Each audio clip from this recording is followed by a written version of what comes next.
지난 시간에는 십계명이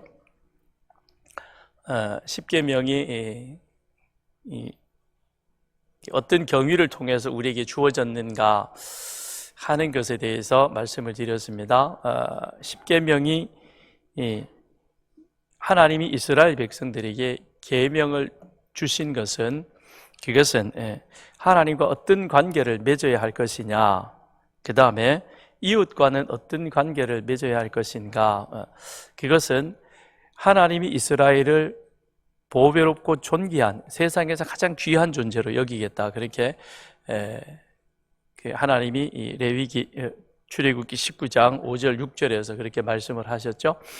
그렇다면 내가 하나님 앞에 선택을 받아서 하나님 앞에 거룩하고 귀한 존재라면, 그러면 나를 그렇게 여겨주신 하나님하고는 어떤 관계를, 그리고 내가 하나님 앞에서 그런 관계에 그런 자라는 사실을 또한 세상 사람하고는 어떻게 관계를 맺어가야 할 것이냐라는 것이죠. 세상에서는 내가 예를 들어서 내가 대통령의 신임을 받는다, 대통령이 나를 무한 신뢰한다, 그랬을 때 그 사람들은 세상에서는 다른 사람과는 어떻게 관계를 맺어요? 아나무인이죠, 그죠? 그렇게 되는 게 그게 세상의 속성입니다. 그러나 우리는 그러해서는 안 된다는 것이죠.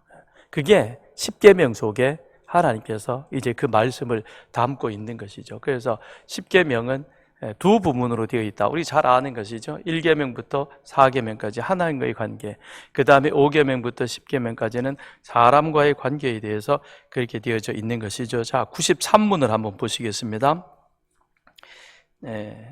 93문 시작. 십계명들은 어떻게 구분됩니까? 답, 두 부분으로 구분됩니다. 첫째 부분은 우리가 하나님께 반드시 행해야 할 것을 가르치고 있으며, 둘째 부분은 우리의 이웃에게 행해야 할 의무들에 대해 가르치고 있습니다. 그렇죠? 자, 여기 이제 의무에 대해서 가르치고 있다. 하나님에 대한 의무라고 하는 겁니다. 그러니까 지난 시간에 말씀드렸듯이 하나님이 우리를 이런 존재로 여겨 주셨다면, 그렇다면 우리는 하나님 앞에서 내가 감당해야 할 의무가 있다는 것입니다. 의무가, 이거는 하나님의 명령이요, 이거는 우리가 반드시 해야 될 그와 같은 모습이다라고 하는 것이죠. 그래서 자, 첫째 부분은 하나님 사랑. 하나님 사랑은 한마디로 표현하면 예배에 대한 것입니다. 예배, 하나님 사랑은 예배라는 겁니다. 예배를 통해서 우리는 하나님에 대한 사랑을 보여주고 고백하는 거예요. 이 예배는 누구를 위한 것이냐? 하나님을 위한 것입니다. 나를 위한 것도 아니에요.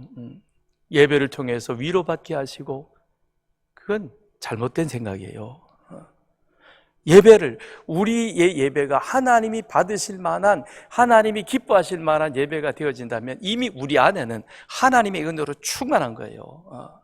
근데 우리는 지금 이 예배가 자기 중심이 되어 있기에, 그러기에 세상에서 지치고 힘든 그런 우리들이 오늘 이 예배를 통해서 위로받게 하시고, 템플 스테이 가면 되지. 이건 잘못되어진 거예요. 그러니까 우리가 지금 예배를 얼마나 잘못 알고 있냐. 예배를 잘못 알고 있다는 것은 십계명이 주고 있는 이 계명에 대한 하나님의 명령을 우리가 지금 엄청 오해하고 있다는 거죠. 잘못 알고 있는 것이죠. 하나님 사랑은 예배를 통해서 드러나게 된다. 그래서 주님께서도 내가 올 때 세상에서 믿음을 보겠느냐? 그 믿음은 무엇이냐? 하나님 앞에 영과 진리로 예배하는 자이다. 그 예배는 이 자리에서 예배하는 것뿐만 아니라 우리의 삶의 자리에서 어떻게 가르침을, 그리스도의 가르침을 따라서 그대로 세상 속에서 나는 하나님 앞에 존귀 여김을 받는 자이다. 그래서 나는 세상 사람들을 하나님의 사랑으로 당신을 사랑하고 섬깁니다. 이게 드러나 보여주는 것이죠. 그죠? 세상에서는 대통령이 나를 무한 신뢰한다 그러면 눈에 보이는 게 없어요. 그죠? 대통령도 신호등 세우면 나도 갈 때 신호등 좀 세워라. 뭐 이렇게 되어지는 거죠. 그건 세상의 방법인 겁니다. 그러나 우리는 그게 아니라는 거예요. 나 같은 죄인이 죽어 마땅한 존재가, 그런데 하나님이 내 삶의 방향을 들어서 영생을 주셨고 나를 이 세상에서 가장 존귀한 자로 보배 같은 자로 만들어 주셨기에, 그러기에 내가 그 감사함에 하나님 앞에 영과 진리로 예배를 드릴 뿐 아니라 그런 하나님 앞에 예배 드리는 그 모습이 세상 사람들과의 관계 속에서도 그런 모습으로 보여지게 되는 것이죠. 그래서 오늘 새벽에 공경, 지역 문화를 존중히 여긴다, 그 의미 속에는 우리가 예수 십자가의 복음을 세상 사람들에게 보여주고 드러내게 하기 위해서, 그래서 나머지 부수적인 부분들, 이 세상에 있는 문화라든지 여러 가지 것들에 대해서는 그냥 좋게 여긴다는 거죠. 그러나 그 안에 우리의 십자가 복음만은 타협될 수도 없고 양보할 수도 없고, 우리는 그것을 세상 속에 드러내는 그와 같은 자가 되어야 한다는 것이죠. 그래서 제1계명은 하나님만이 진정한 하나님, 2계명은 그러한 하나님께 예배하고, 그리고 제3계명은 하나님의 성호, 하나님의 이름을 영화롭게 할 것이고, 그 다음에 네 번째는 그래서 우리는 주일, 안식일, 그날을 거룩하게 구별하여 하나님 앞에 영과 진리로 예배를 드리는 겁니다. 보세요, 하나님이 얼마나 우리를 위하시느냐. 6일 동안은 너희들의 날이다, 그렇죠? 월요일부터 토요일까지는 하나님 우리에게 6일 동안은 너희 일을 열심히 해라, 그러나 제7일은 하나님 앞에 구별하여 하나님 앞에 드리라 그럽니다. 그런데 우리는 그 하나님 앞에 드리는 그 날마저도 예배 시간 따지고 앉아 있어요, 그렇죠? 6일 동안 우리가 24 곱하기 6이면 얼마예요? 24 곱하기 6, 4, 6, 24, 60, 144인가? 144시간을 우리 마음대로 쓰고, 그 다음에 하루 24시간, 그 24시간 하나님 앞에 드려야 되는 그 시간조차도 1시간 딱 정해놓고, 누가 그렇게 정하라 그랬어요? 얼마나 우리가 지금 하나님 앞에는 도리어 인색한 모습을 보이고 있느냐라는 것입니다. 이게 바뀌어져야 되겠죠. 하나님에 대한 것을 알면 그 부분이 달라지게 되겠죠. 그래서 5계명에서 10계명까지는 두 번째 부분이죠. 그건 이웃 사랑인 것입니다. 그래서 제일 첫 번째가 가정. 왜 그러느냐? 가정이 중요한 거예요. 가정이 하나님 사랑하는 것으로 세워지면 사회가 건강하게 되고, 사회가 건강하면 나라가 건강합니다. 근데 하나님에 대한 이 우리의 관계가 이게 흐트러지면 가정 안에 들어가서도 가정이 지 마음대로 되죠. 가정이 제대로 안 되면 그럼 나와 가지고 어떻게 되겠어요? 사회와 세상과 이 모든 것들이 다 엉망이 되는 것이죠. 그래서 가정이 하나님 사랑으로 하나님 앞에 예배하는 그런 모습으로 바르게 세워져야 된다. 그러니까 제일 어렵고 힘든 것은 우리 자녀들에게 믿음의 대를 이어가는 겁니다. 그건 정말 어렵고도 힘든 겁니다. 그걸 바르게 잘 하면 이 나라가 건강하게 세워지는 것이죠.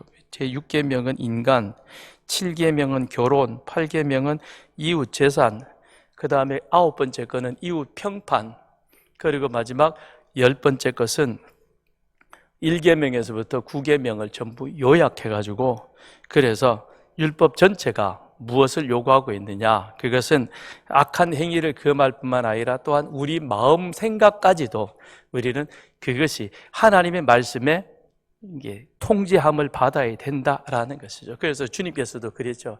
들어가는 것이 아니라 나오는 것이 중요하다. 우리 안에 여러 가지 있는 그런 악한 생각들, 음란한 생각들, 거짓말, 시기, 질투, 이게 다 어디서 나오느냐? 이 안에 있다가 튀어나오죠, 그죠? 그래 나와가지고 시기, 질투하고, 거짓말하고, 비난하고, 비방하고, 모함하고, 그리고는 악한 말하고 싸우고 막 가는 겁니다. 이 안에 하나님의 말씀이 채워져 있어야만, 그래야 이게 하나님과의 관계, 이웃과의 관계가 원만하게 이루어져 간다라는 것입니다.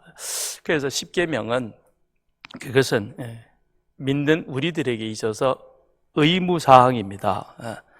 그건 반드시 해야 된다는 것입니다. 반드시 해야 된다. 십계명은 의무이다. 하나님에 대한 것, 사람에 대한 것을 우리는 그것을 확실하게 지켜가야 하는 것이죠. 그렇습니다. 하나님이 율법을 주실 때 두 부분을 주셨고, 그걸 모세가 1계명에서 4계명의 한 돌판에, 또 5계명에서 10계명을 10번째까지를 다른 돌판에 이렇게 두 개를 세워 놓은 것입니다. 그런데 거기에 하나님이 직접 말씀하시고 기록하셨죠. 하나님이 직접 기록하셨다는 것은, 그 말씀은 영원히 변치 않는다는 겁니다. 거기에 더할 필요도 없고 덜할 필요도 없고, 10이라고 하는 것이 성경에서는 완전수죠, 그죠? 3이 완전수, 성부, 성자, 성령, 하늘의 수. 그 다음에 7이라고 하는 것이 3 더하기 4, 하늘과 땅의 수. 그래서 3과 7은 결국 완전수. 열이라고 하는 것은, 그것은 완벽한, 더 이상의 어떤 뭔가 손댈 필요가 없다. 그래서 10계명은 더 이상 거기에 손볼 필요도 없고 뺄 필요도 없고, 그런 겁니다. 그러니까 하나님 사랑부터 시작을 해서 그 다음에 우리 안에 있는 이 모든 것들의 삶은 하나님 이미 이걸 10가지로 완전하게 우리에게 딱 정리를 해 주신 겁니다. 그러니까 우리는 그거를 잘 알고, 그 다음에 거기에 부수적인 법으로 따라오는 그 법까지도 613개를 잘 우리가 우리 생활 속에서 그거를 실천해 가는 거죠. 그렇다고 해서 완벽할 수는 없지만, 그러나 기본적으로 나는 이 법을 지키며 살아야 되겠습니다라는 것과, 십계명이 뭔지도 모르고 그냥 세례문답할 때 달달 외웠다가 끝나고 나면 다 잊어버리고, 그 다음에 내 방식대로 내 믿음을 가지고 살아가면, 그러면 그게 결국 우리로 하여금 잘못된 믿음이 되는 것이고, 그래서 세상에서 소금과 빛이 되어야 되는데 그 사명을 우리는 감당하지 못하게 되는 것이죠. 그러지 말고 우리 안에서 이건 의무니까 감당해야 한다라는 것이 들어가 있는 것이죠. 그래서 그럼 십계명이 요구하는 우리에 대한 의무는 무엇이냐? 그건 한마디로 말하면 하나님 사랑인 것입니다. 하나님 사랑. 다른 것 아무것도 없는 겁니다. 하나님 사랑, 거기에서부터 예배가 나오는 것이고, 하나님 사랑하기 때문에 이웃을 우리는 또한 그렇게 사랑하게 되는 겁니다. 이 사랑은 왜 그러느냐? 우리가 하나님 앞에 그런 사랑을 입은 자이기 때문에, 사랑받은 자가 사랑할 줄 아는 것입니다. 사랑을 받아보지 못한, 그래서 어렸을 때 이런 자라나면서 엮이는 가정에서 자랐을 때는 제대로 된 사랑을 받지 못하고, 그런 사람들이 세상에 나가면 그 다음에는 문제를 일으키게 되는 것이죠. 그렇게 되어지는. 그래서 가정 안에서 사랑을 받는 것이 중요하고, 가정 안에서의 이 온전한 사랑이 내려가지 못하는데, 그런데 그게 보충시켜주는 자리가 어디냐? 교회라는 거죠. 주일날 말씀드렸듯이 이 교회는 할아버지 할머니도 계시고, 이모 삼촌 고모, 그 다음에 형 누나 동생 친구 다 있잖아요, 그죠?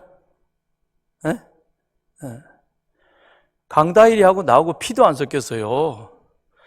근데 왜 그렇게 끝나고만 나면 거기에 주위에 물려가지고는 막 이렇게 그래 난리를 쳐요? 특별히 난리 치는 몇 사람이 있더라고. 가만 보니까.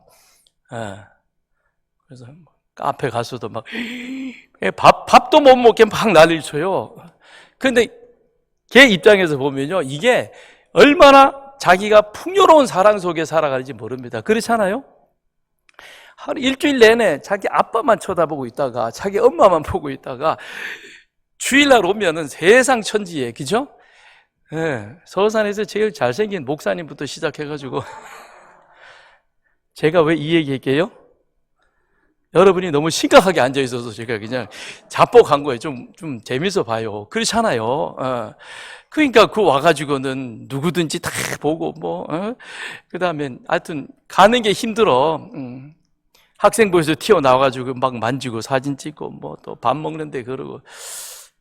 그렇게 자랐을 때 이 아이에게 있어서는 뭐가 들어가는 겁니까? 자신이 경험하지 못했던, 채워지지 못했던 이 모든 것들이 그 안에서 잘 채워가잖아요, 그죠? 그런 사람이 이 안에서 성장해 갈 때 건강한 인격체로 온전한 믿음의 모습으로 가게 되는 겁니다. 그러니 여러분의 자녀들을 교회로 와서 여기서 같이 예배 드리고, 성적 1등급, 2등급 그 순간이 중요한 것 같지만, 그런데 4, 5년 후에 어때요? 별거 아니에요. 그죠? 거기까지만. 그렇다. 그래서 십계명은 하나님 사랑이다. 자, 94문을 한번 보겠습니다. 94문 시작. 제1계명에서 하나님이 명령하시는 것이 무엇입니까? 답 시작. 우리 자신의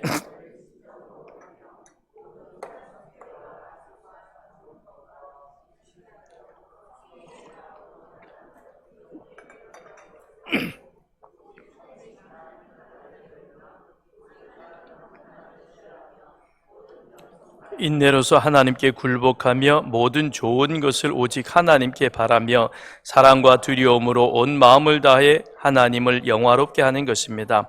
그래서 나는 하나님의 뜻에 반대되는 어떠한 것도 행하지 않으며 다른 모든 피조물을 섬기는 일을 벌이는 것입니다.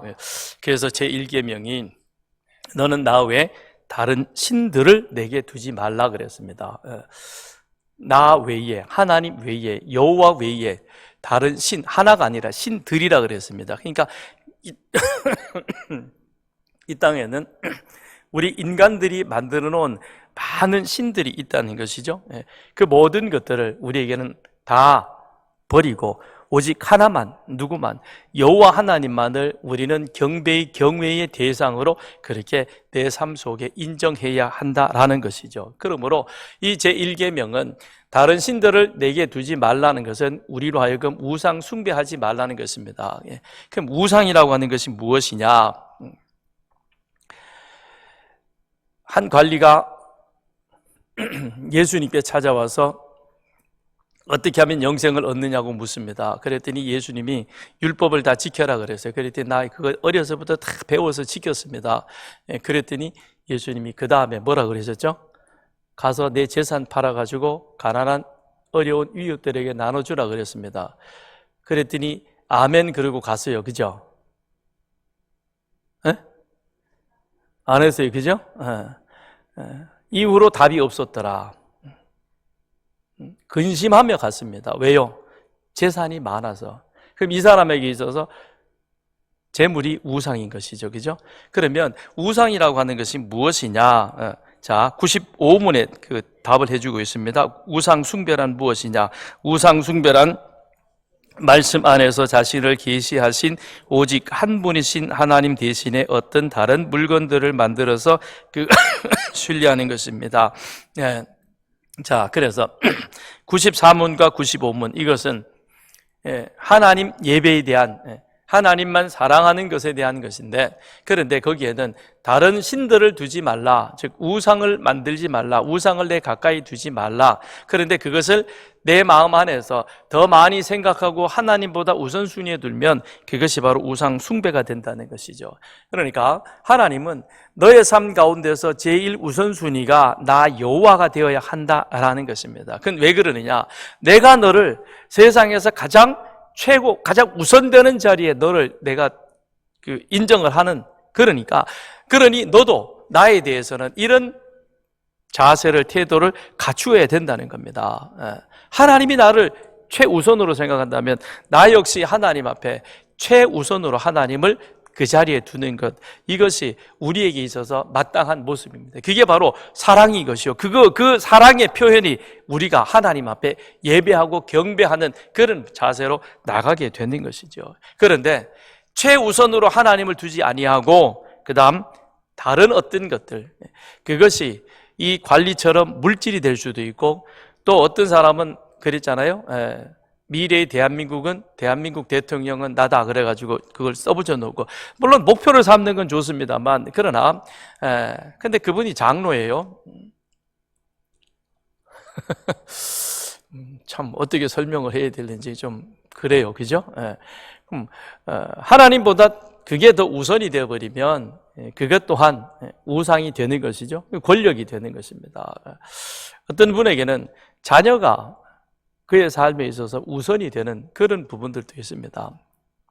그러면요, 물질이든 권력이든 아니면 자녀이든 그 무엇이든 사탄은 내가 가장 우선적으로 생각하는 것이 무엇인가를 압니다.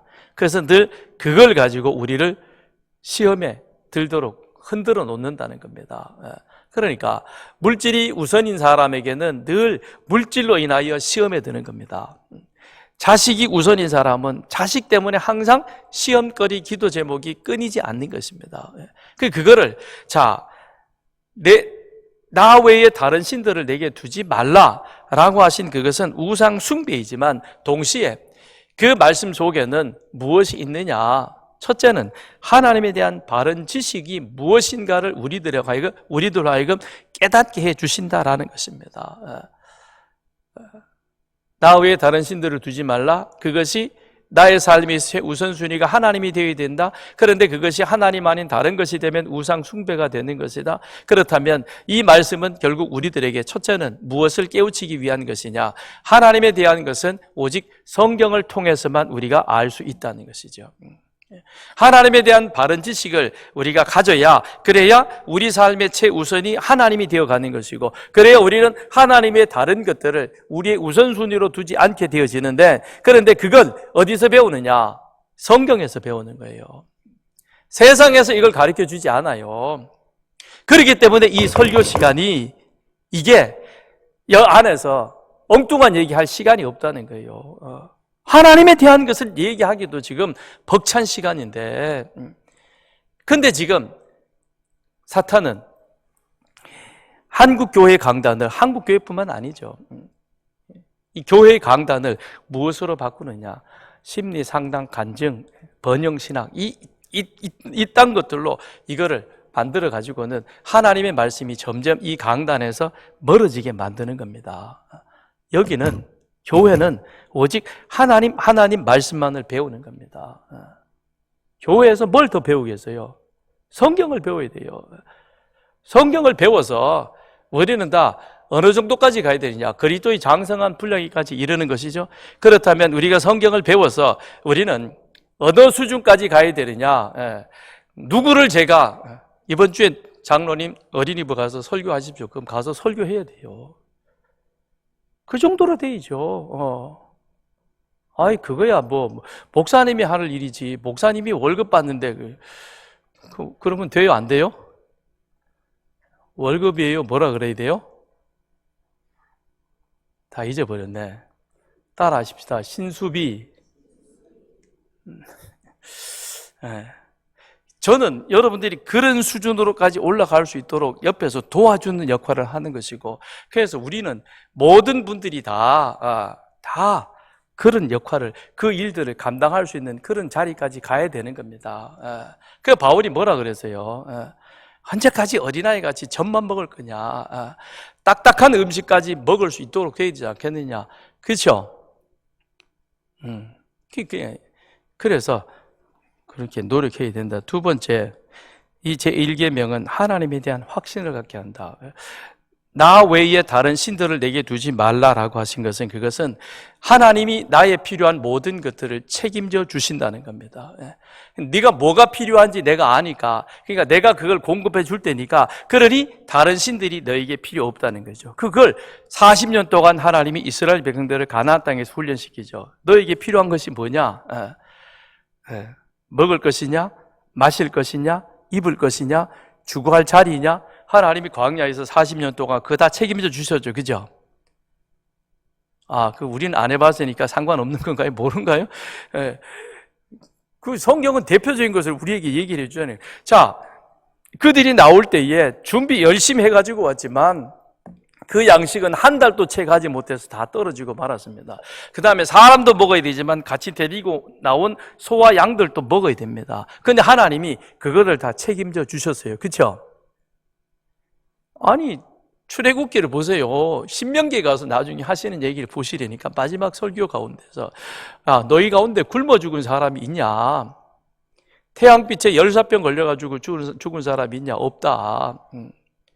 왜 죽었느냐? 하나님을 불신하다가 죽지 않았냐? 하나님이 불신이 무엇입니까? 하나님이 나의 필요한 것을 공급해 준다는 사실에 대한 의심이었던 것이죠. 그러니까 애굽 가나안 땅을 정탐하고 와가지고는 한다는 얘기가 뭐였어요? 안 된다 그랬잖아요. 다시 애굽으로 돌아가자 그랬죠. 그죠? 그러니까 돌아가라. 그럼 돌아가면 다 죽는 거다. 결국은 죽는 것이죠.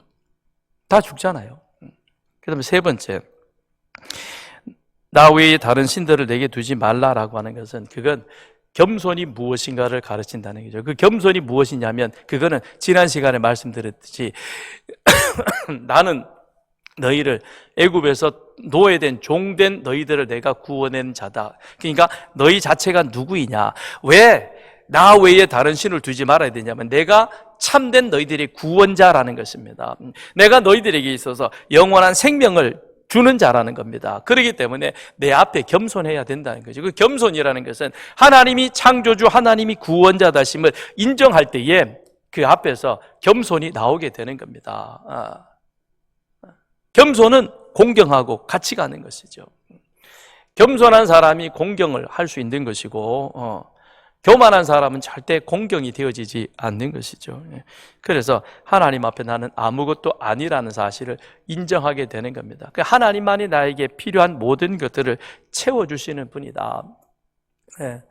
이건 우리들의 신앙생활 속에서 반드시 경험해 보시고, 그 경험되어진 것을 그 다음에는 잊어버리지 말고요, 어려움이 있을 때 하나님이 그때 이렇게 나를 도와주셨지, 그러니 하나님은 이번에도 하나님이 더 선한 모습으로 인도해 가실 거야. 지금은 내가 어려운 가운데 있지만, 그러나 하나님은 반드시 나에게 선한 곳으로 인도해 가시는 분이시야.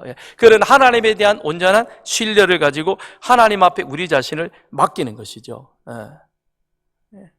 신뢰라는 것은 우리를 던지는 겁니다. 하나님 앞에 던지는 거예요. 그러면 하나님이 우리를 받아주시는 것이죠. 그래서 이런 체험들이 우리에게 있어서는 꼭 필요하다. 신앙생활 속에서는. 그랬을 때 우리에게는 낮과 밤이 사계절이 바뀌듯이 늘 우리 앞에는 그런 크고 작은 문제들이 오는 겁니다. 1층 올라가면 2층이고, 2층 가면 끝납니까? 3층도 가야 되고, 3층 가면 옥상도 올라가야 되고, 다 올라가야 되잖아요. 계속 올라가다가 보면 일이 생길 수 있는 겁니다. 그러나 하나님을 신뢰할 때 우리는 하나님께서 나를 이끌어 가신다, 이 자리도 넘어가게 해주신다라는 것을 알게 된 거죠. 그러니 어떤 문제 앞에서든, 우리는 어떤 상황에서든 하나님 앞에 겸손하고 하나님을 우리의 참된 여호와로 인정하며 나가게 되는 것이죠. 그래서 이 겸손할 때 하나님은 우리들 가운데 가장 좋은 것을 채워주시는 분이시다. 그래서 나 외에 다른 신들을 내게 두지 말라라고 하신 것은, 그거는 모든 좋은 것은 다 누구로부터 오느냐? 하나님으로부터 온다는 거죠.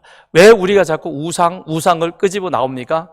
그거는 내가 바라는 것들을 좀 빨리 좀 얻고 싶고 뭘 하고 싶은데 이건데, 그런데 하나님은 안 보여요. 그죠? 하나님 보신 분 계신가요? 하나님 보신 분이면 참 대단하신데, 하나님 보여지지도 않고 만져지지도 않고 느껴지지도 않아요. 근데 내가 또 기도해도 하나님이 들으시는지 안 들으시는지도 몰라요. 그죠? 내 형편을 아시는지 모르시는지도 모르겠고, 그러다 보니까 답답하고, 그러다 보니까 우리는 무언가를 만들어 놓고 무언가를 내 앞에서 그거를 보면서 하면 더 확신이 올 것 같다라는 그런 생각 속에서 자꾸 뭔가 형상을 만들고 뭐를 우리 앞에서 놓게 되어진다는 겁니다. 그러다 보니까 그게 뭐가 되느냐? 하나님을 그 안에 가두게, 제한시키는 것이고, 결국은 내 욕구를 하나님을 통해서 이루려고 하는 그런 모습이 있는 것이죠. 요셉을 보십시오. 어디 요셉이 그런 모습이 있었습니까? 팔려갔습니다. 그 다음에 감옥에 갔습니다. 그리고 그 사람들로부터도 잊혀졌습니다. 그럼에도 요셉은 단 한 번도 하나님 앞에 불평하거나 원망하는 모습이 없었습니다. 그건 뭡니까? 요셉에게 있어서 항상 최우선순위는 하나님이셨다는 것이죠. 그러니까 성경에 기록됐겠지, 그게 아니고 그게 우리들이 될 수도 있는, 우리가 되어야 되는 거예요. 이 모든 것들을 기록하다 보면 성경이 너무 많아서 우리는 성경 읽을 수가 없어요. 그러니까 얼마나 하나님이 감사한지도 몰라요. 성경을 이렇게 얇은 책으로 66권으로 딱 만들어가지고 이것만 다 읽고 알면 돼. 그게 너의 삶을 적용시키면, 그러면 이게 바로 너와 나와의 관계 속에서 하나님이 우리에게 가장 좋은 것을 주시는 분이시다라는 것을 우리로 하여금 깨달아 알게 하는 것이죠. 그래서 제1계명의 그 모습은 결국 무엇으로 가느냐? 사랑이라는 겁니다. 그렇기 때문에 우리가 하나님을 사랑하는 것이고, 그렇기 때문에 우리는 그 사랑을 담아가지고 하나님을 영과 진리로 예배하는 것입니다. 그래서 제1계명, 너는 나 외에 다른 신들을 두지 말라라고 하는 것은 우상 숭배하지 말라는 것인데, 결국에는 무엇이냐면 하나님이 어떤 분이신가를 우리가 분명히 알기 때문에 나는 그 하나님을 사랑하는 것이고, 사랑하기 때문에 우리는 하나님을 영과 진리로 예배하는 바로 그와 같은 자리로 가게 되는 것입니다. 그래서 우리의 이 예배가 주님께서도 영과 진리로 예배하라고 그렇게 강조하셨고, 예배하는 자들을 찾는다 그러셨고, 마지막 때에 그렇게 예배하는 믿음 있는 사람을 보겠느냐 하신 것도 결국엔 무엇이냐? 이 1계명이 10계명의 시작이며 토대인데, 그 시작과 토대는 결국 무엇이냐면 하나님 사랑은 예배로 이어져 가는 것이고, 그 예배 속에서 우리는 참 하나님과 나와의 관계가, 그 다음에 나머지 2계명부터 10계명까지가 그 모든 것들을 만들어가게 되어진다는 겁니다. 이 첫 단추가 잘못 끼워지면, 그렇죠? 있잖아요, 그죠? 첫 단추를 잘못 끼워 놓으면 어떻게 돼요? 이게 보기 좋아요, 나빠요? 희한하게 돼가지고, 그렇잖아요? 그리고 지는 또 잘못 끼워 놓고는 이게 맞다고 주장하면 안 되는 거죠. 그렇다. 그래서 1계명이 하나님 사랑이요, 사랑부터 시작을 해서 우리는 예배다. 그래서 이 예배가 중요하다. 자, 그 다음에 이제 96문을 보십시다. 그러면 제2계명에 대한 이야기들이 나옵니다. 2계명. 그러면 그 하나님을 어떻게 예배할 것인가에 대한 규정이 96문이죠. 시작. 제2계명에서 하나님께서 요구하시는 것은 무엇입니까? 답. 하나님에 대한 어떤 형상도 만들지 말며 하나님의 말씀에서 명령하신 것 외에 다른 방법으로 하나님을 예배하지 말라는 것입니다. 그래서 하나님은 어떤 형상도 만들지 말라 그랬습니다. 왜요? 하나님은 영적 존재이기 때문에 그렇습니다. 하나님은 영적 존재이다. 영적 존재라는 것은 하나님은 시간과 공간의 제한을 받으시지 않으신다는 거죠. 그래서 어느 곳에 계시면 어떤 상황 속에서도 일하시는 하나님이십니다. 이 사실을 우리가 이제는 확신해야 되겠죠. 그죠? 하나님은 내 자녀가 어디에 있든지 간에 그 자리에서 지금 하나님은 그와 함께 하심을 나는 믿는다. 그러기에 오늘 우리는 이 밤에 편안하게 예배드리고 집에 가서 자는 거예요. 그렇잖아요. 그게 안 되면 불면증에 걸리는 것이죠. 그래서 주님은, 하나님은 사랑하는 자에게 잠을 주신다. 하나님을 믿고 맡기니까. 하나님은 영적 존재이다. 두 번째로, 왜 하나님은 형상을 만들지 말라고 하셨는가? 형상을 만드는 이유는 내 곁에 두고 내가 조절하고 싶어서, 내 마음대로 조작하고 싶어서 형상을 만든다는 것입니다. 눈에 보이지 않는 하나님은 믿기 어려워요. 그렇죠? 그러나 하나님이 이런 것이다라고 형상을 만들어 놓으면 그 다음엔 사람은 묘해요. 시각에 지배를 당합니다. 그걸 자꾸 보면서 그 다음에는 그것이 하나님으로 우리 생각 속에 각인이 되어지고, 그 다음에는 내가 그걸 뭔가 내 마음대로 좀 이렇게 조작해보고 싶은 그런 어떤 욕망과 욕구가 이 속에서 일어나게 되는 겁니다. 그래서 우리 인간은 자꾸 뭘 만들려고 하는 것입니다. 형상을 만들려고 하는 것이죠. 그런데 하나님은 그랬잖아요. 이런 것들을 내가 너에게 줄 일도 없고 만들지도 말고, 하나님은 영이시니, 그러니 하나님이 주신 그 말씀을 믿으라라고 그렇게 우리에게 말씀하고 있는 것입니다. 형상을 만든다는 것은 믿음이 아닌 시각적 의존이 되는 것입니다. 그걸 보면서, 하나님은, 우리가 하나님을 어떤 형상으로 만들어낼 것입니까? 그걸 만들어 놓고 그 다음에 하나님은 이런 분이시다. 그럼 그 하나님을 내 속에, 그 다음에는 내 시각으로 우리 속에 각인이 되어지면, 그 다음에는 내 인지 속에서 내가 원하는 것을 하나님이 이렇게 이런 방법으로 이루어주고, 그래서 우리는 그 하나님을 믿는 것이 아니라 내가 만든 하나님을 내가 조작하여 내가 원하는 것을 얻어내는 그런 신앙으로 가게 되는 것이죠. 그거는 참된 믿음이 아닌 것입니다. 그 다음에 세 번째로, 왜 이렇게 형상을 만들지 말라고 하셨는가? 하나님은 말씀으로 우리들에게 당신을 계시하셨습니다. 세상을 창조하실 때도 하나님은 말씀으로 창조하셨고, 그 다음엔 이 모세를 불러서 언약을 맺을 때에도 말씀을 하셨죠. 말씀을 하시고 그 말씀된 것을 모세로 하여금 기록하게 하고, 그 기록된 것을 이스라엘 백성들로 하여금 그 귀에 외워 들리게 하고, 그것을 이스라엘 백성들이 암송해서 그 다음엔 생활 속에서 실천하도록 했습니다. 그런데 그러니까 우리는 어찌 보면 참 편한 신앙생활을 하고 있는 거예요. 이거 안 해도 되는 거예요. 그죠? 안 해도 되는데, 그러니까 이제 안 해도 되니까 그 다음엔 어떻게 해요? 읽는 것조차 귀찮아가지고 읽어주는 것. 읽어주면 제대로 그게 진짜 귀에 쏙쏙 들어옵니까? 생각이 들어왔다 나갔다 왔다 갔다 이것저것 보다가 내 하던 건 다 하고. 그래서 유튜브 보면서 예배 드리는 것은, 그거는 우리가 어떤 아주 정말 그 극한 상황에서 뭐 코로나처럼 모이지 말라 그래가지고 뭐 강제 명령이 내려와서 어쩔 수 없는 상황에서 어쩔 수 없이 우리가 시행하게 된 대안인 것인데, 근데 지금 이렇게 가만 보면 주일 예배나 이런 예배를 집에서 유튜브로 드리는 분들이 있어요. 근데 저는 제 경우를 제가 한번 그렇게 해봤죠. 저도. 근데 코로나 걸려가지고 집에서 유튜브로 보면서 예배를 드리니까 이게 예배가 제대로 안 드려지더라고요. 그렇죠, 여러분? 지금 집에서 유튜브로 보고 계시는 분, 원소영 집사님처럼 어제 항암 치료 받으시고 오늘 내려와서 그 하시면 그건 어쩔 수 없는 경우죠. 거기는 지금 이게 뭡니까, 치료하고 있는 상황이니까 그건 이해가 됩니다. 근데 그렇지도 않고 추운데 뭐 교회까지 가야 되냐, 그냥 유튜브 보자 그럼 앉아 있으면 유튜브로 진짜 예배를 드리냐고요. 예린이처럼 신혼여행 가서 저기서 그렇게 보면 그거는 이해가 되는 거죠.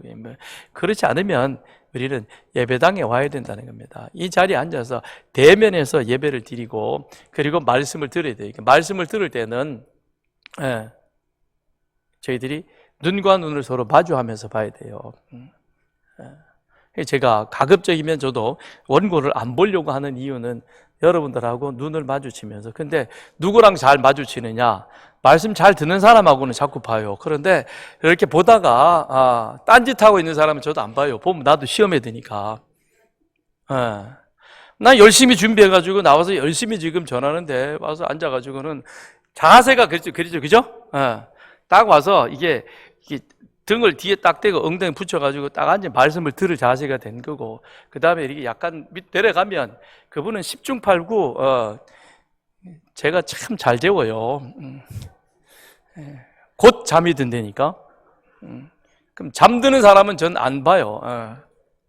보면 화가 나는데 뭐.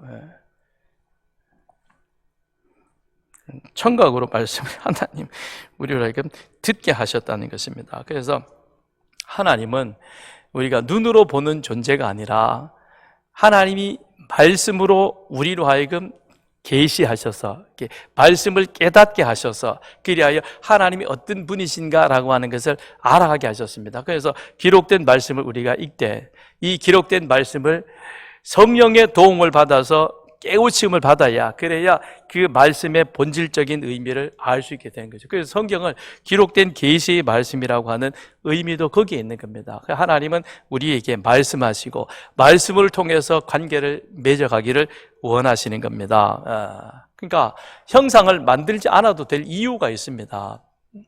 왜 그러냐면 하나님은 하나님 같은 참 형상을 이미 이 땅 가운데 2개를 주셨습니다. 첫째는 우리 인간이죠, 그죠? 하나님은 자기 모양과 자기 형상을 따라 우리 사람을 만드셨습니다. 물론 우리의 생김새가 그렇다는 건 아니고, 타락하기 전에 아담은 하나님의 모양과 형상이 그 안에 거의 완벽하게 들어있던 그와 같은 자이죠. 그러니까 하나님이 만드신 그 동물들을 보면서 그것의 이 구조와 생태와 살아가는 삶과 이것들 다 그가 이해하고 깨달아서 그 이름을 명명하고 그렇잖아요. 그러니까 우리가 이걸 뭐라 그래요? 라이터라 그럽니다. 그냥 쉽게, 그죠? 라이터는 뭐예요? 불 켜는 도구. 이걸 만들 때는 불 켜는 도구로 만든 거죠. 이거 가지고 애 때리라고 만들었나요? 아니죠, 그렇죠? 그렇다는 겁니다. 그럼 하나님이 이걸 만드는 것은 하나님이 저건 불 켜라고 했구나. 그래서 라이터. 아담이 그렇게 이름을 지었다는 겁니다. 그러니까 타락하기 전에 우리 인간은 이미 하나님의 완전한 형상이 그 속에 있었던 것이죠. 그 다음에 두 번째는 예수 그리스도인 것이죠. 예수님이 나를 본 자는 아버지를 보았고 나와 아버지는 하나라고 그렇게 말씀을 하십니다. 결국 그에게는 무슨 얘기입니까? 예수님은 하나님의 형상을 우리 가운데 보여주신 그와 같은 분인 겁니다. 그러니 우리는 따로 형상을 만들 이유가 없는 겁니다. 그럼에도 불구하고 우리가 다른 어떤 무엇인가를 형상이나 조각이나 그림으로 그린다는 것은 그건 우리가 하나님에 대한 불신에서 비롯된 것이죠. 하나님을 믿지 않으니까 그런 행위와 행동을 우리가 하게 되는 것입니다. 그래서 우리는 다른 형상들을 만들지 말고 이미 하나님께서 말씀하신 기록된 이 계시의 말씀을 통해서 하나님을 알고 하나님을 예배하며 하나님을 사랑하는 그와 같은 우리들이 되어야 합니다. 그래서 97문에 보면 어떤 형상도 만들지 말아야 합니까? 하나님은 눈에 보이는 어떠한 모양을 가진 분으로 그릴 수 없으며 그려서도 안 됩니다. 피조물들은 그림으로 그릴 수 있지만 그것은 예배의 대상이 되거나 하나님을 섬기는 수단의 하나로 사용되지 못하도록 하나님께서는 그러한 형상들을 만들거나 가지지 말라고 하셨습니다. 그래서 어떤 모양이든 형상이든 만들어서는 안 되는 것이죠. 왜냐? 하나님은 그렇게 우리가 형상으로 드러낼 수 있는 그와 같은 분이 아니라는 것입니다.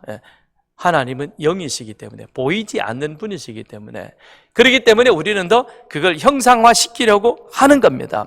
그거는 우리 안에 이런 하나님에 대한 신지식이 옳지 못하거나 부족하거나 하나님을 온전히 신뢰하지 못하니까 자꾸 뭔가를 만들어 놓고 이것이다라고 그렇게 인정하고 싶은 이 욕구에서 나오는 거죠. 그거는 믿음이 아닌 시각적 인지에 불과하다라고 하는 것입니다. 그래서 쯔빙글리는 이런 말을 했습니다. 그림과 조각들로 형상을 만들 수는 있지만 그것을 예배하거나 그것을 하나님으로 섬겨서는 안 된다. 그냥 하나님이 주신 그런 조각 아니면 미술 어떤 이런 달란트가 있어서 그래서 자기가 막 이렇게 말씀을 보다가 그 다음에 기도하다가 하나님이 이런 모습을 한번 그려보면 어떨까? 그릴 수는 있어요. 그건 내 안에 가지고 있는 그런 하나님이 주시는 특별한 재능과 그 은혜니까 그럴 수 있습니다. 그런데 그게 이제 그 다음에는 자꾸 자기가 설명을 덧붙이죠, 그죠? 간증의 위험은 거기에 있는 겁니다. 나는 예수님을 만나서 예수님으로 인하여서 이런 은혜를 입었습니다. 그런데 이게 자꾸 하다가 보면 그 안에서 좀 더 살이 붙고 그 다음에도 극적인 모습들이 만들어가게 되는 것이고 이 간증의 위험이 나중에는 하나님 예수님은 없어지고 자기만이 나오는 거죠. 내가 이런 사람이다라고 드러나는 겁니다. 그게 간증에 가지고 있는 위험적 요소가 바로 그와 같은 것이죠. 그래서 전도 폭발 훈련을 받으면서 간증을 쓰라고 하는 이유도 맞추어서 쓰라고 했던 것도 바로 거기에 있는 거죠. 거기에 보면 전도 폭발의 간증 속에서는 자기를 드러낼 자리가 없는 겁니다. 변화되어진 삶의 모습에 대해서 내가 하나님의 은혜로 이렇게 지금 살아가고 있습니다. 간단하게 나오는 그 모습이 되는 것이죠. 그러면 그림과 조각들을 만들 수는 있지만 그릴 수는 있지만 그걸 예배의 자리로 끌고 들어와서 그것을 예배하거나 또는 그것을 숭배해서는 안 된다는 것이죠. 그러면 우리는 그 만들어진 형상이나 그림 속에 우리의 여러 가지 모든 것들이 제한되어 줄 수밖에 없다는 겁니다. 인간은 그럴 수밖에 없는 존재이기 때문에 그런 거죠. 그래서 내가 듣는 말, 내가 보는 것 이것이 우리에게 있어서 참으로 중요하다라고 하는 것입니다. 예배의 자리로 들어오게 되면 그것이 무한하신 하나님을 우리는 그 그림 속에 제한시켜버리고 또는 그 하나님을 내 목적에 사용하는 것이죠. 우리는 하나님은 우리 목적의 도구로 사용되어지는 것이 아니라 우리가 하나님의 영광의 도구인 것입니다. 그죠? 요셉도 이스라엘 백성들의 입애굽을 위한 하나의 도구로 끝나는 겁니다. 성경에 있어서 요셉은 중요한 역할들을 하긴 했지만, 그러나 하나님이 아브라함을 통해서 한 사람이 모든 민족이, 그 다음엔 그것이 모든 한 민족을 통해서 모든 민족을 구원하시려는 하나님의 그 큰 계획 속에 요셉을 하나님은 이스라엘 백성들이 애굽으로 들어가서 정착할 수 있는 하나의 도구로 사용되어지고 끝나는 거예요. 그 요셉이 더 커져버리면 안 되는 것처럼 우리는 하나님 앞에 도구인 것입니다. 오늘 이 시대에 잠시 제가 있어야 할 자리, 그 다음에 여러분이 있어야 할 그 시간들, 그걸로 우리는 끝나는 거예요. 그래서 교회 마당에 기념비 세울 일도 없는 것이고, 그것 가지고 했느냐 안 했냐 그럴 필요도 없는 겁니다. 기념비 세워놓으면 그때부터 우리 교회는 시끄러워지는 겁니다. 그런 교회들이요, 한국에 참 많아요. 여기 동서울 터미널에 가면 거기 어떤 교회는 거기 이렇게 무슨 장로님 기념비가 있어요. 그것 때문에 그 교회가요, 터미널 옆에서 평생 그러고 있다가 결국은 이것도 아니고 저것도 아니고, 그까지 비석이 뭔데 그거 뭐하러 그거 세워놓고는. 교회가 시대의 상황에 따라서 변화되어가는, 그러나 복음을 전하는 도구로 어떻게 우리가 하나님 앞에 유용하게 나갈 것이냐, 그게 중요하고 우선적인 것이지. 그래서 형상은 만들면 안 된다. 자, 98문 이제 마무리하겠습니다. 시작. 그렇다면 그 형상들을 교회에서 학습 보조 교재로 사용하는 것도 안 됩니까? 예, 안 됩니다. 우리가 하나님보다 더 현명해지려고 해서도 안 됩니다. 하나님께서는 말 못하는 우상에 의해서가 아니라 살아있는 말씀의 전파를 통해서 자기 백성들이 가르침 받기를 원하십니다.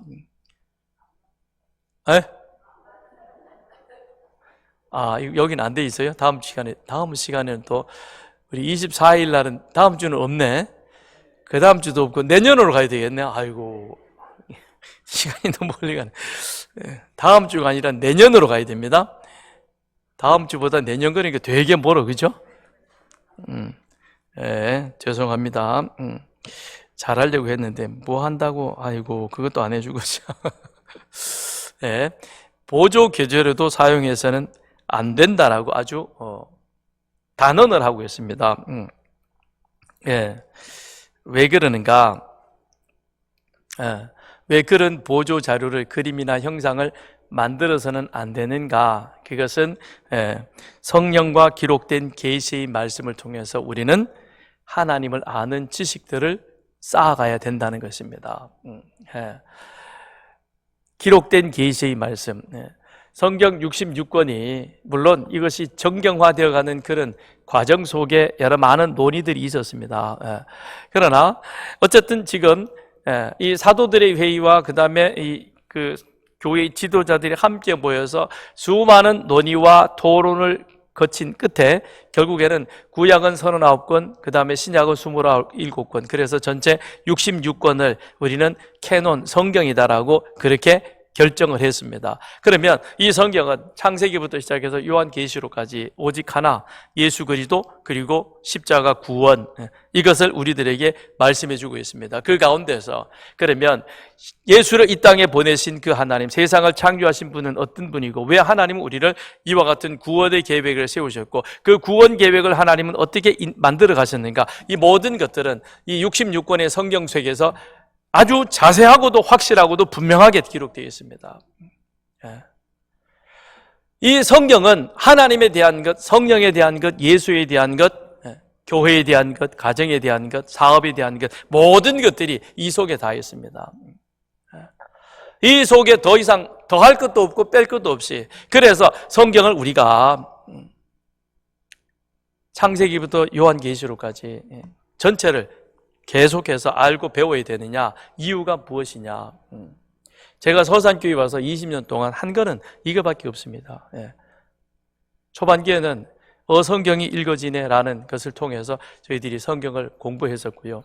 그런데 그 성경의 내용을 우리가 성경과 함께 같이 더 깊이 있게 공부하는 것은 성경 통독 레시피입니다.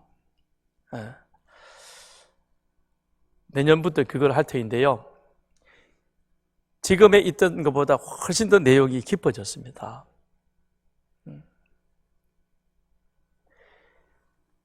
구약을 한국 교회가 우리 지금은 복음 시대다 그래가지고 교회 강단에서는 신약을 70, 구약은 30%만 설교해야 된다라고 그렇게 우리 선배 목사님들 가운데 몇몇 훌륭하신 그런 설교 잘하시는 목사님들이 강조를 많이 하셨어요.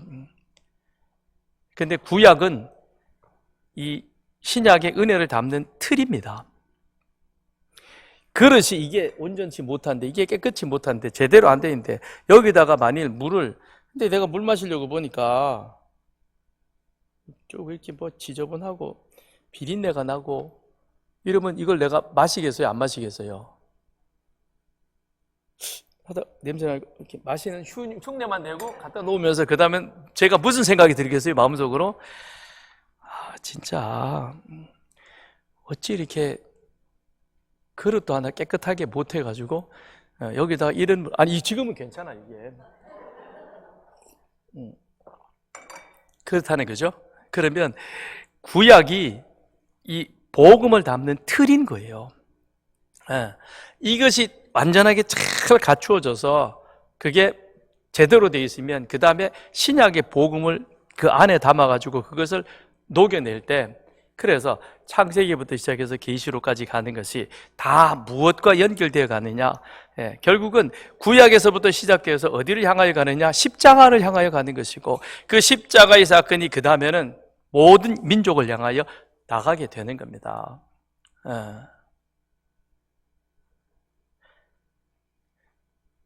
그래서 우리는 이 성경이 정말 필요한 거예요. 다른 무엇보다도 이 성경 하나를 확실히 제대로 알면 제가 여러분들에게 뭐 이렇게 겁주기 위해서 3번을 제대로 들어야 된다라고 말씀을 하느냐 그거는 최소한 그래도 3번은 제대로 된 강의 저자 직강은 아니지만 제 아내도 이번 사모 세미나에 갔다가 지금 공부하고 있고 저도 수시로 들락거리면서 공부하는 이유는 이걸 계속 파도 더 놀라운 진리가 그 속에서 나오니까 그러는 거죠. 그런데 저자 직강을 듣는 것과 그 다음에 거기서 배워가지고 전하는 저하고는 이 온도 차이가 조금 나오는 거예요. 그러니 저희들도 계속 공부하는데 여러분들도 계속 공부해야 되는 거예요. 조병호 박사 한번 내가 도와줄 일이 있어서 그게 아니라 그분이 우리를 도와주는 거죠. 우리가 미처 다 하지 못하는 이 연구를 더 깊이 연구해가지고 그거를 우리들에게 가르쳐주고 알려주고 그걸 교회에서 함께 나누어서 한국 교회가 더 성장해 갈 수 있도록 만드는데 우리 점심 먹고 카페 가서 커피 한 잔 마시면 2만 원 후딱 지나가요. 그죠? 그 책 4만 5천 원? 그 지금 저기를 해가지고 3만 2천 원인가? 처음에 할 때는 2만 원에 제가 가져왔거든요.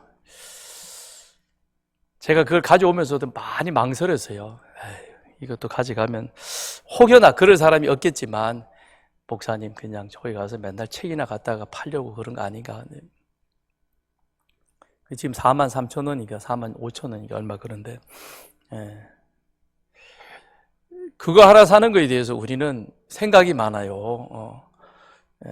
이제는 성경과 그것 하나만 옆에 놔두면 저도 지금 계속 그거를 다시 보면서 이 안에 달라진 내용들을 다시 제가 컴퓨터 안에 집어넣고 넣다가 또 버벅거려가지고 다시 또 하고 막 그러는데 우리 공부해야 됩니다. 그래서 성경을 기록된 계시의 말씀을 통해서 하나님을 아는 지식을 우리는 더 키워가야 된다. 그래야 우리가 이단에 빠지지 않게 되는 것이다. 왜 그림이나 조각상이 우리의 신앙에 도움이 되지 않느냐? 그것은 공경이 숭배로 흐를 가능성이 있기 때문에 그러하다는 것이죠. 우리가 말은 성인의 삶을 공경하라 라고 말하지만 그런데 그거를 늘 우리가 그림 위를 보든지 이게 김대근 신부, 그 다음에 또 마리아상, 또는 어떤 다빈치가 그렸던 그림, 이런 것들 우리가 쭉 걸어놓고 보다가 보면, 그러면 차츰차츰 우리는 어느 속으로 빠져들게 되냐면, 나도 모르게 그것을 은연중에 숭배하려고 하는 그런, 이게 인간의 욕구인, 욕망, 타락한 우리 인간의 한계라는 겁니다. 그래서 하나님이 그런 걸 만들지 말라라고 말씀하셨습니다. 여러분, 내가 똑똑해요? 하나님이 똑똑해요? 에? 잘 몰라요? 그럼 여러분이 똑똑해요? 하나님이 똑똑해요? 여러분이 똑똑하면 여러분 여기 나와 있을 이유가 없어요. 그죠? 에? 그럼 하나님이 우리의 모든 것을 아시고 그걸 하지 말라 그랬으면, 그러면 하나님 말씀 따라야 돼요? 따라야 돼요? 당연히 따라야 되는 것이죠. 왜요? 나보다 더 잘하시는 분이 이거 이렇게 하는 것이 너에게 도움이 되고 유익이 된다. 자, 지난주에 말씀드렸던 그 출애굽기 19장 5절 6절, 이 말씀이 참 중요한 말씀이에요. 그 말씀 속에 하나님이 우리를 축복해 주시고자 하는 그런 어떤 이 마음이 그 속에 가득 담겨 있잖아요. 그 하나님이 나에게 복을 주시기 위해서 제발 이거는 하지 마라 그러는데, 근데 하나님에 대해서 발가락조차도 제대로 모르는 우리들이 하나님 말씀 아닌 다른 것을 만든다는 것은, 그건 그야말로 어불성설이지 않겠습니까? 그러니까 하나님이 더 위대하시고 더 지혜로우시다면, 그러면 하나님의 방법대로 하는 것이 가장 지혜로운 믿음의 사람의 모습이다라고 하는 것입니다. 예. 믿음은 말씀을 들으면서 난다 그랬습니다. 믿음은 말씀을 들으면서 난다. 누구의 말씀? 그리스도의 말씀을 들을 때에 그 믿음이 나온다 그랬습니다. 그래서 하나님은 다른 방법이 아니라, 모세도 이스라엘 백성들을 모아놓고 만나 세대에게 계속 율법의 말씀을 가르치잖아요. 40년 동안 가르쳤는데, 아이고 이게 막상 들어갈 때가 됐는데 와장창 무너지니까, 모압 평지에서 미디안 여인들하고 그 시팀에서 음행하는 사건이 벌어지니까 모세가 급히 다시 모아가지고 요점 정리, 신명기가 나오잖아요. 그죠? 4편의 설교가 그 속에 나와 있습니다. 다시 한 번 더 설교해 주는 것이죠. 그들은 홍해가 갈라지는 기적을 보지 못했습니다. 그러나 다시 모세로부터 말씀을 듣고 그 믿음이 무장되어지니까 그 다음은 흘러가는 요단강도 그들은 다리 없이 지나가는 겁니다. 이게 믿음인 것이죠. 그건 말씀을 들으면서 나오는 것입니다. 그렇기 때문에 이 설교가 그만큼 중요하다는 것입니다. 그런데 오늘 이 시대는 이 강단에서 설교를 끊임없이 밀어내는 겁니다. 그래서 구도자 예배라고 하는 그 이름으로 한때 미국에서 유행하다가 그게 우리나라에 들어와가지고 구도자 예배, 그래서는 그냥 평상복 입고 나와가지고 이런 거 연극도 보여주고, 그리고는 거기에 잠깐 설명하고 나가는 겁니다. 여러분, 우리 모두가 구도자예요. 끊임없이 우리는 하나님의 은혜를 구하는 자로 이 자리에 나와 있는 것이지, 이미 우리가 완벽한 자입니까? 아닌 거예요. 그런 것들이 우리 안에 유행처럼 지나가고, 지금 뭐가 있습니까? 없잖아요. 이런 유행을 따라가는 것이 아니라 우리는 하나님이 주신 그 방법대로 말씀을 전하고 말씀을 듣고 말씀을 들으면서 우리 믿음을 다시금 점검하고 세우고, 그런데 그게 온전하지 못하니까 또 듣고 또 듣고 반복해서 듣고, 그러면서 자꾸 우리 마음 신비에 새기고, 그래서 우리가 하나님 앞에 온전한 믿음의 사람으로 세워지는 것입니다. 모세가 만나 세대를 가리켰고, 바벨론 귀한 세대들 에스라가 가서 집회를 함으로 말미암아 온전한 영성으로 세우잖아요. 성전을 건축했고 성벽을 건축했지만, 그러나 그것으로 그 모든 것이 완결되어지는 건 아닌 것입니다. 그래서 초막절이 있기 전에 초막절을 지키면서 그들이 수문앞 광장에서 에스라를 통해서 하나님의 율법의 말씀을 들을 때 회개하게 되는 거죠. 아침부터 저녁까지 백성들은 서서 말씀을 들으면서 은혜를 받았다는 것입니다. 오순절 성령 강림의 사건이 있고 난 이후에 놀라서 이게 뭐냐 그러는 사람들을 향하여 베드로가 설교하잖아요. 설교하고 정리를 딱 시키잖아요. 술 취한 것도 아니고 잘못된 것도 아니고 하나님의 역사가 우리 가운데 이루어진 것이다. 그리고 우리는 예수 십자가의 증인들이다. 그랬더니 그 말씀을 듣고 어찌할꼬 마음에 찔려서 회개하라. 회개하면 하나님의 성령이 너희 가운데 임할 것이다. 그랬더니 그날 5,000명이나 되는 사람이 세례 받는 역사가 나타나지 않습니까? 프로그램으로 된 것입니까? 형상으로 된 것입니까? 말씀이라는 것입니다. 말씀으로 요단강을 건너갈 수 있었던 것이고, 말씀의 능력으로 귀한 세대들이 다시금 그 안에서 새로운 영적인 부장이 되어진 것이고, 말씀으로 한꺼번에 5,000명이 세례받는 역사가 나타난 겁니다. 그러므로 오늘 이 시대에 우리가 붙잡아야 될 것은 무엇이냐? 말씀인 것입니다. 다른 게 아닌 것입니다. 기록된 계시의 말씀을 읽고, 기록된 계시의 말씀을 배우고, 기록된 계시의 말씀이 선포되어질 때 그 말씀을 붙들고 우리는 내 안에 하나님 아닌 다른 것이 혹 우선순위로 있는 것은 없는 것인가, 그걸 끊임없이 정리하고 바르게 세우고, 그래서 하나님 앞에 우리 믿음을 세워가야 할 것입니다. 기도하겠습니다. 기도하실 때 하나님, 말씀을 사모하는 자가 되게 해 주옵소서. 계시의 말씀을 듣고 배우고 공부할 때에 내 안에 하나님에 대한 지식, 하나님에 대한 은혜를 바르게 알아가는 자가 되게 하시고, 그래서 하나님을 온전히 예배하는 그와 같은 사람으로 소개해 주옵소서. 기도하겠습니다.